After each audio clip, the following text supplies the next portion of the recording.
Za hitro dirkanje potrebujem jasen pogled naprej.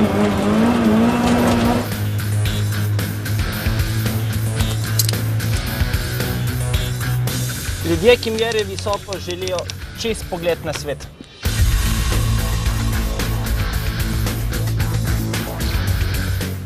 Ljudi moji, dajte spremljati medije, ne obnašajte se ignorantsko do njih, da boste vedeli, kaj se dogaja, ne boste izpadli kot ovčke.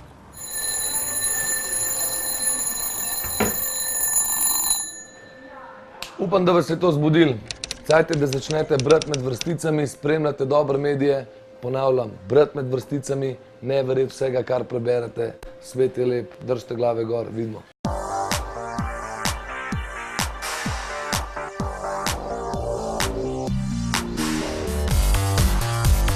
Kakovostni mediji, bister pogled na svet, 3. maj, Svetovni dan svobode medijev.